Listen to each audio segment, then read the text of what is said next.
I'm just going to upload the presentation slides. Just bear with me 1 second because I'm still... there we go. Okay. I've got the presentation slides on now. Hopefully you can all see those slides. And I'm going to crack on and continue talking on the assumption that everybody can see the slides, and we're all good. So agile working, it has many different names. It can be called agile working. It can be called outcome focused working. The key thing to remember with agile working is, historically speaking, people have worked under a very formulaic work pattern. People come to work for set hours, usually that's Monday to Friday, 9 till 5 with a half-hour break in between. They get paid for that and they go home. It's a very formulaic, very rigid structure. Now, with the introduction of the flexible working legislation, there's been some slight variation to that model over recent years where people can agree with their employer a variation to that. So they will agree, instead of maybe working Monday to Friday, they will work Monday to Thursday, an extra hour, and have a shorter working day on a Friday, or they might do shared working or part-time working with another person or something else like that. But still within that model, there's still a very formulaic, rigid set of expectations that person will work within a very formulaic working model. Now, what agile working is about is much more than that. It's kind of taking that model and stepping it up slightly into a much more results-driven, outcome-focused way of working. Many employers were already reaching that place anyway for different reasons. For example, I've just told you one of my clients in 2010 was very much driven by their logistical need and their desire to create continue their operations without needing to move their premises. So they allowed more people to work from home, and that's how they affected that. Many employers also realise that culturally there's a big advantage to allowing people to work from home, and they can also generate cost savings. So whether we like it or not, with the introduction of COVID-19 and most employers having to ask their employees to work remotely from home, we have seen an introduction of an increased agile working model.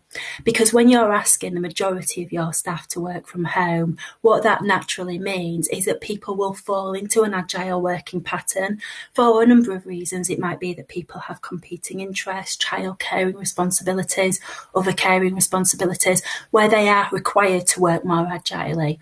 Or it might just be that culturally people start to think, well, actually, I don't need to do my job from between the hours of 9 to 5. I can log on at 7 and I can be done by 3, and I can still work agilely and still meet the needs of the job and still meet client requirements without having to work the exact same working patterns that I had to work when I was physically required to come into a specific location, premises, offices, etc. So because of that, whether we like it or not, employers, we are seeing an agile working model being the norm. This is becoming a normal way of working. Now, I've put on a slide an explanation of what agile working is, and this is from Paul Alsop, who is the founder of the Agile Working Organisation. And he explains basically what I've just said, that agile working is about bringing people, processes and connectivity and technology, time and place together to find the most appropriate and effective way of working to carry out a particular task. It's about working with guidelines but without boundaries. So it's very much more about working within a culture of trust, saying to people, these are the KPIs, these are the expectations, but how you do it can be much more at your own discretion as opposed to having to work within a very rigid working model.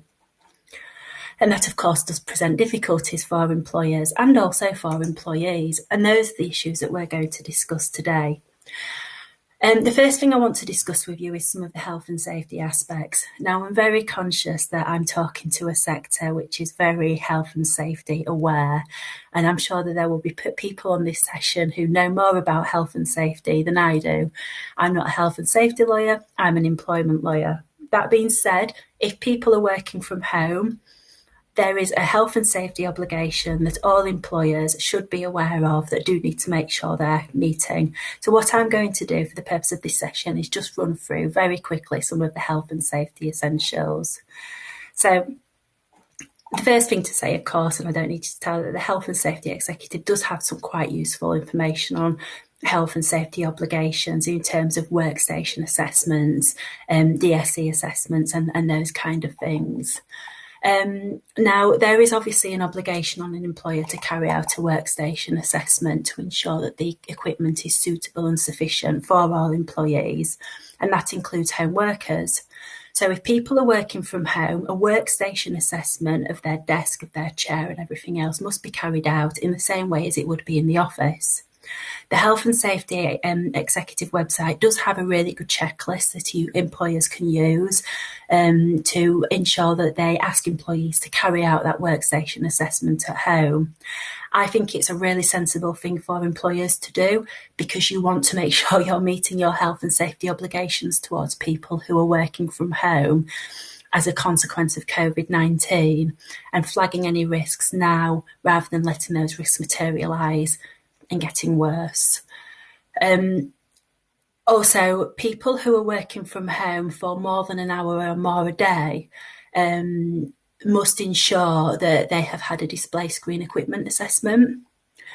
Now, the Health and Safety Executive has stated that there's no increased risk for people who are working at home temporarily. Now, we've been in this situation now since March. I think we've kind of transcended the point of saying that people working from home is a temporary arrangement. Certainly for many employers, working from home is now becoming the norm. So my consideration is that people are working from home more than an hour a day. Therefore, the requirement to carry out a DSE assessment has been triggered and DSE assessment should be now carried out. Now, if you're an employee, remembering, of course, that the obligation to maintain health and safety is imposed on the employee as well as the employer, you should also be thinking about this. If you haven't had a DSE assessment, if you haven't had a workstation assessment, speak to your employer, make sure that you've had that done. I'm going to move quickly because I'm quite conscious of time, actually. And like I said, I don't want to talk too much about the health and safety aspects because I think that this is probably not something that you guys need to know about. I think most people on this webinar are pretty clued up on health and safety. I suppose the checklist is there, you can see it for what it is. I suppose the only other thing that I would like to flag on this is that the Health and Safety Executive does actually specifically flag the issue of lone working. If as an employer you don't have a lone working policy, it's a really good idea in light of the current situation to consider whether you want one. And if you do have one, does it need revising? The Health and Safety Executive does say that keeping in touch with lone workers, including those working from home, and ensuring regular contact is essential to make sure that they don't feel disconnected, isolated or abandoned, because if they do, this can affect their stress levels and their mental health. And that takes us very tidily onto the next section, which is about disability issues. Now, an employer has an obligation towards disabled employees to make sure that it meets its legal obligations under the Equality Act. That includes ensuring that the employer doesn't directly discriminate against employees. Also, it requires the employer to make sure that they take steps to make reasonable adjustments.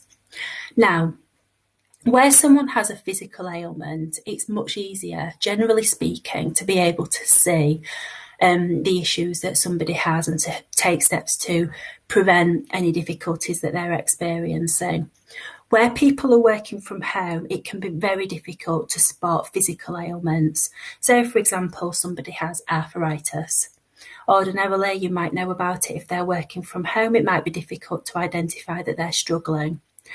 Generally speaking, however, the biggest risk factor is people who are suffering from ailments that are not physically overt, that are more mental. So things like depression, anxiety, bipolar, or dyslexia, any kind of condition where that person isn't expressing an overt physical symptom. That's where the risk of people working from home really does become even bigger, because when you're working at home, it's very, very difficult to express to somebody that you're suffering from a mental health condition. And it's very difficult for that person's colleagues or employer to pick up on the fact that they may be struggling. When somebody is coming into the office every day or their workplace every day, it's more easy to be able to identify that person might come into work and they may just generally be a little bit dishevelled. They might be a bit quieter than usual. They might be more snappy at their colleagues. They might just generally not seem their self. And they're the usual trigger points, the signs that somebody's mental health is not very good, and steps might need to be taken to address it and support them. Now, when people are working from home, it's very easy for people to put on a really good face for the purposes of a Teams call or a Skype call.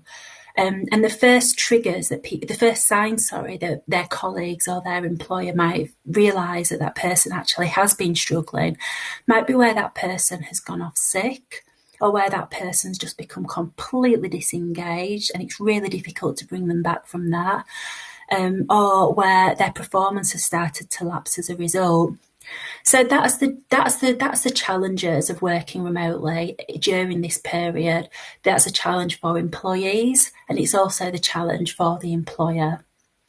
So what kind of things can you do as an employer to try to manage that? Well, as an employer, what you want to be starting to think about is making sure that you maintain regular communication with people who are working from home. The first way in which I think you can consider doing this is asking your managers to ensure that they scope into their workload regular contact with their direct line of reports. Ordinarily, it might not be necessary for a manager to do this. So a manager might have 6 line of reports. They all sit in the same office. They don't need to actually physically check in a diary meeting every week to check in with all 6 of their direct line reports, because they have an open door policy. They can all see what each other's doing. And there's just that general communication between the manager and the people they're managing. Now, when you're dealing with people who are working from home, you still have contact in the context of the work requirements, but it can be much more difficult for people to say, oh, I was just wanted to know about this. I just wanted to check that off with you, because people don't have the same support in their day-to-day work interactions. That can exacerbate their stress levels. And also because people don't have that same contact with their colleagues, they can just start to feel generally more isolated. And it can become really quickly happen that people just start to feel invisible and as though they're not being noticed. If the manager has a weekly catch-up call with that person, that at least gives that person that contact to have that conversation, talk to their manager about any issues that they're experiencing, whether it be work issues or personal issues, and just maintains that dialogue.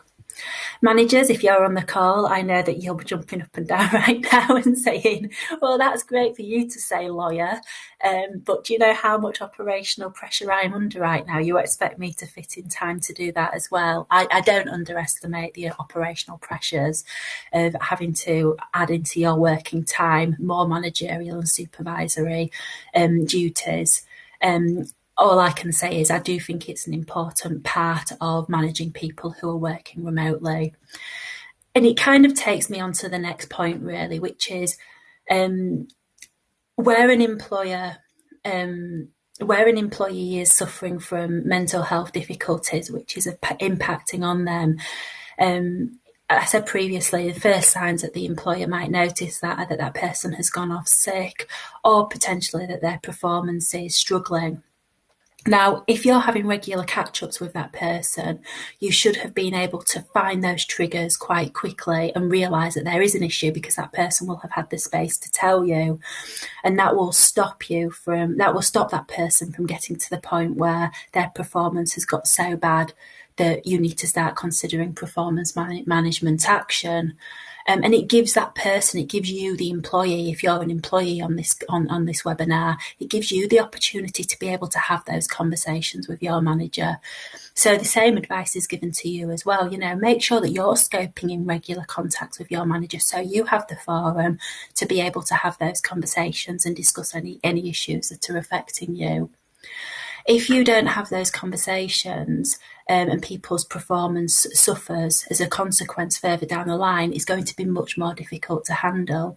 Now, as part of having those performance management conversations with people, it's a requirement under these particular circumstances that employers now need to start thinking about what they can do to support their workforce. So it might be that somebody's got certain KPIs, and because they're struggling with their mental health as a consequence of home working and feeling isolated and the rest of it, that you as the employer might need to think about whether you need to relax some of those KPIs or give that person more time to complete their jobs.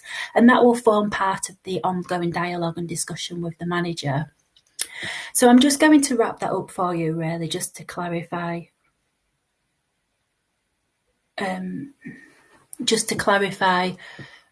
What I said previously, that and just to clarify the employer's legal obligation. So when we're talking about people working from home, an employer has an obligation under the Equality Act. That obligation is to make sure that you don't directly discriminate against that person, indirectly discriminate against that person, but also where that person is struggling, to make reasonable adjustments to support that person. Where somebody is suffering from mental health difficulties, the organisation needs to be having conversations with that person to see what steps that organisation can put in place to support that person. And indeed, if that person does have a disability, it's a legal requirement for you to do so and make sure that you've considered what reasonable adjustments you need to put in place to support that person to continue to carry out their work from home. And support them with any mental health issues that they may be experiencing during that period. That takes me on to the next section, which is about childcare challenges. Now, you can see on the slide that I've put childcare challenges can affect men and women. The reason I've done that is because there is an assumption that childcare challenges generally affect women, and there is statistical evidence to support the view that women are actually more disproportionately affected than men through lockdown and working from home, because it's often the women who end up with the childcare responsibilities and are trying to juggle a full-time job and childcare responsibilities. However, that isn't the case all the time. Men are in that situation as much as women, and it can be difficult for both men and women to juggle childcare challenges and working from home, particularly during this lockdown period where schools are closing, children are having to stay at home, there's not the same childcare arrangements through grandparents, people are having to do the school run that they didn't have to do before. As an employer, the employer has to make sure that it doesn't take any steps which would be discriminatory towards people who have childcare responsibilities, because that would probably be likely to amount to indirect sex discrimination. So in relation to that, sorry, I've just lost my notes there. So in relation to that, in normal circumstances, you wouldn't generally, as an employer, say that it was acceptable for somebody to work from home and look after a child whilst also carrying out their day job. However, we are in unprecedented times, and that's exactly what people at the moment are having to do. And so as an organisation, employers need to start to think about what they can do to agree that level of flexibility. There is a requirement, there is an expectation imposed on employers to be able to maintain some sort of flexibility with employees, because if they don't, then it could be discriminatory not to try to meet people's needs. Just to say to somebody, well, you know, your working hours are 9 to 5, and because you now have to do the school run and you don't get to your desk before 9:30, that's not our problem, that's not acceptable. Clearly, as well as not being a particularly fair thing to do, that would be likely to be a discriminatory conduct, because that employee can't help the fact that they have to do the school run if usually they used to drop the kid off at the grandparents and that option is no longer available for them. So quite clearly, employers need to start thinking about how they can be more flexible. So how can you be more flexible? Well, there's all sorts of different measures that you can agree between the employer and the employee, and they include things like working different hours. So it might be that you agree a more agile working way of working rather than working 9 to 5. You agree that that person will work such hours as they need to be able to fulfill their tasks. You focus more on the outcomes rather than the hours that person has actually committed. You agree that they might not be able to work for a full day, or you might be able to reduce some of their work targets to enable them to meet the main targets and making it clear to them what expectations are the most important. And that kind of thing, such as reducing work targets, it applies as much to people when you're having those conversations with people who are suffering from mental health difficulties as well. Being flexible about deadlines is, of course, a given, and considering other measures as well, such as whether or not that person needs time off unpaid to care for dependents, such as somebody who they are caring for or a child, and that person might welcome unpaid time off to enable them to have more of a flexible work-life balance.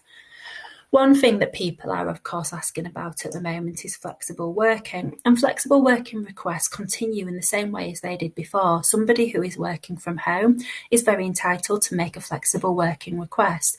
They submit the request in writing. It's important to realise that a person can only make one request every 12 months. So once you've made a flexible working request, you can't make another one for another 12 months. And the employer will then have a period of time in which to consider the request, discuss the request with the person and determine if they can meet that request. If not, the expectation is that the employer will consider other alternatives or solutions that can meet both the business needs and the individual's flexible working needs. If the employer is unable to accommodate the request, the employer must be able to explain that by means of justifying it for objective business reasons. Now, there are specific business reasons, such as inability to reorganise work amongst other employees, detrimental impact on the client, etc. And there are specific reasons set out in the flexible working legislation itself. So employees who are struggling at the moment with childcare issues are entitled to make a flexible working request. That being said, at the moment we are all in a transitional period. None of us know what the end result is going to be.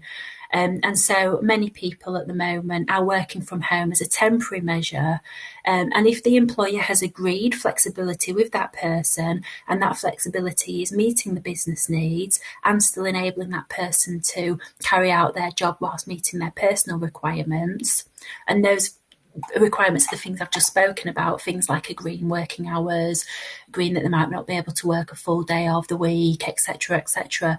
It might be that that person doesn't need to make a flexible working request because the agile working model that the employer and the employee have jointly endorsed is working for them. That doesn't mean that the employer is committing to that forever. This is clearly a transitional period, and agreeing to measures whilst people are during lockdown isn't necessarily a sign that that is going to be something that is going to be acceptable in 12 months' time. It might be, for example, I'm a lawyer, I'm working from home now, but it might be in 6 months' time my employer says to me, we need you back in the office because we need you to be doing more client-facing work. We need you to be in the office networking with your clients. We need you to be in the office so that you can supervise your juniors more closely, because at the moment supervising your juniors remotely isn't the best way of supervision. So what works for an organisation now isn't necessarily what's going to work for an organisation in 6 months or 12 months' time. But the key thing at the moment is finding a way through this that does work for both parties at this moment in time. Okay, so I'm very conscious of the fact that I've spoken at you, and I'm now up to my session limit and I haven't covered the last session. This is something I would like to cover. So if any of you can stay on for just another 2 to 3 minutes, that would be great, so I can cover this section with you. If not, the slides are available and you can read them in your own time. So the next slide is about monitoring employee data and cybersecurity, which is a really important aspect of home working.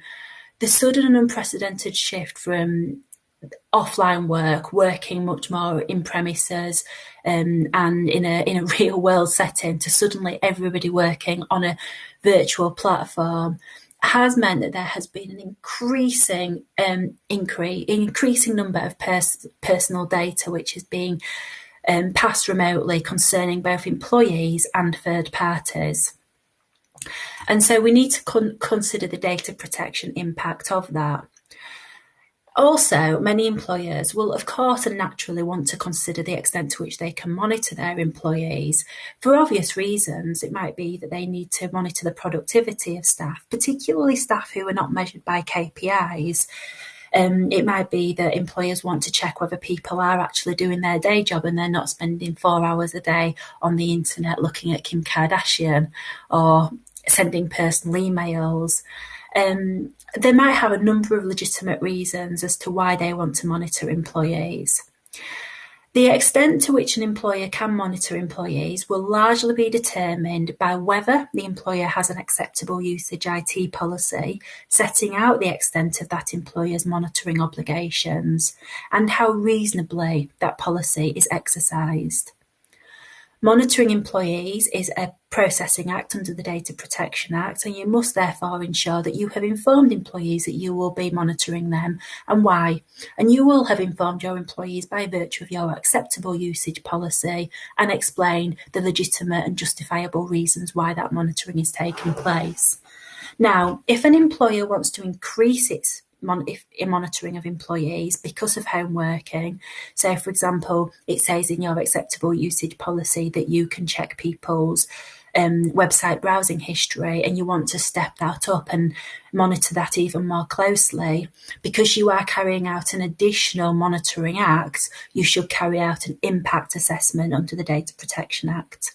So any additional monitoring you want to carry out should be done in accordance with an impact assessment. If you need help on that, then obviously you might need to speak to a data protection lawyer. We have lots at Womble Bond Dickinson who can help you with that.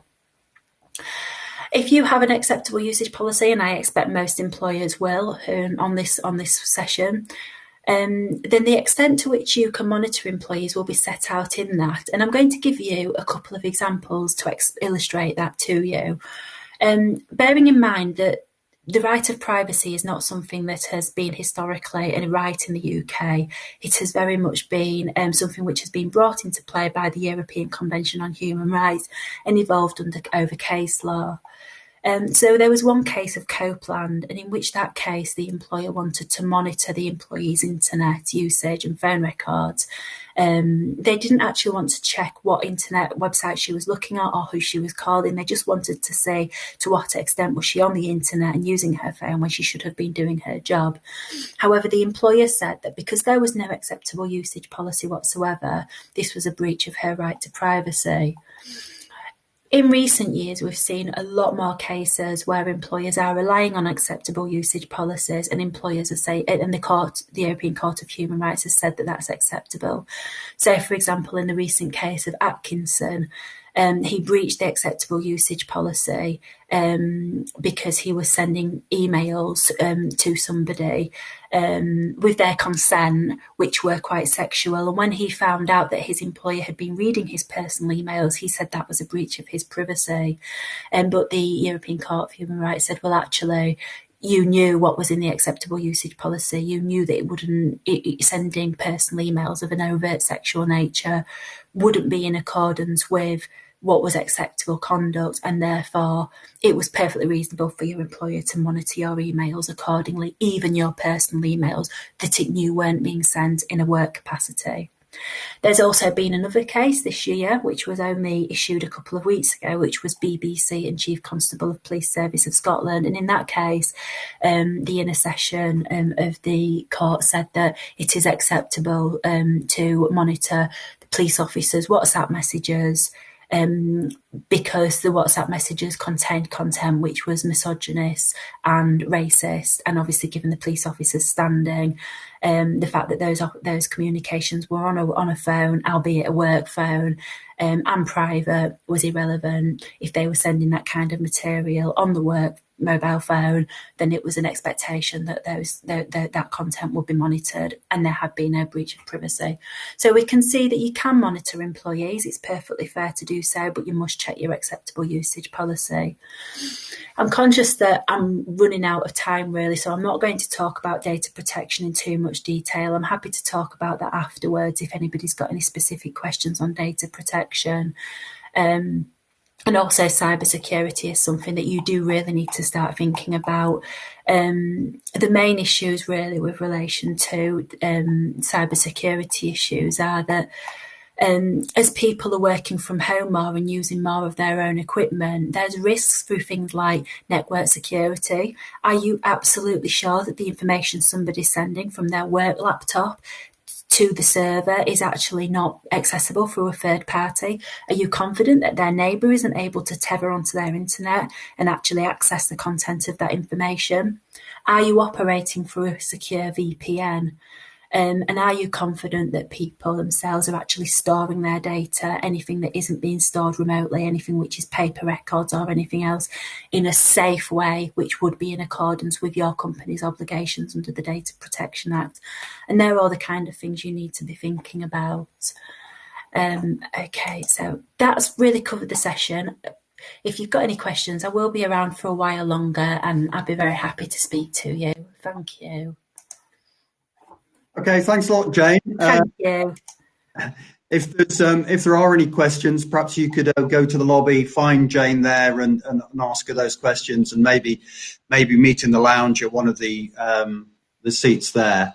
The other session by Samantha Vassallo on smart marketing for a changing business landscape has already started. If you want to hop onto that.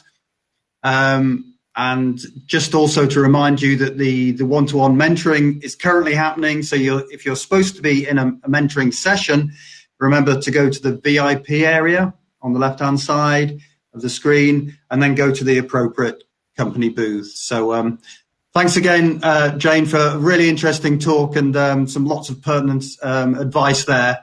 So if you've got any more questions, please find Jane and talk to her directly. So thank you, everybody. Enjoy the rest of the